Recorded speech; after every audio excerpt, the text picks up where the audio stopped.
बिस्मिल्लाहिर्रहमानिर्रहीम। अस्सलाम वालेकुम नाज़रीन। तो नाज़रीन, उम्मीद है आप सब लोग खैरियत से होंगे। तो नाज़रीन, सऊदी मॉनेटरी अथॉरिटी सामा के मुताबिक बैंकों और तरसीलात ज़र के मराकज़ में ईद-उल-ज़ुहा की ततीलात 7 रोज़ा होंगी। मंगल 28 जुलाई काम का आखिरी दिन होगा, जबकि 29 जुलाई 8 ज़ुल-हज से ईद-उल-ज़ुहा की ततीलात का आगाज होगा। सऊदी मॉनेटरी अथॉरिटी ममलिकत में काम करने वाले तमाम बैंकों और तरसीलात ज़र के मामलात का निगरान अदारा है, जिसे सऊदी काबीना ने बैंकिंग के अमूर के जुमला इख्तियारात दिए हैं।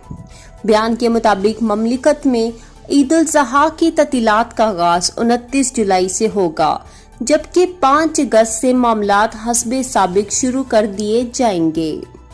और सामा की जानब से मजीद कहा गया है कि ईद-उल-ज़ुहा की ततीलात के दौरान तरसीलात ज़र के वो मराकज़ जहां लोगों की आमदरफ्त ज्यादा होती है, वो भी खसूसी तौर पर खोले जाएंगे। सऊदी मॉनेटरी अथॉरिटी ने इन मराकज़ की इंतजामिया को हदायत की है कि वो अपनी इन ब्रांचों के बारे में तफसीलात फराहम करें, जो ईद-उल-ज़ुहा की ततीलात के दौरान खुली रखना चाहते हैं।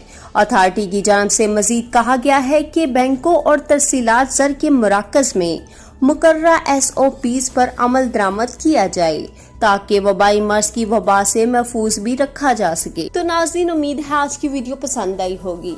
वीडियो पसंद आने की सूरत में वीडियो को लाइक कर दें और चैनल को अभी तक सब्सक्राइब नहीं किया तो जल्दी से सब्सक्राइब कर दें। तो अब तक के लिए इतना ही। जज़ाकल्लाह।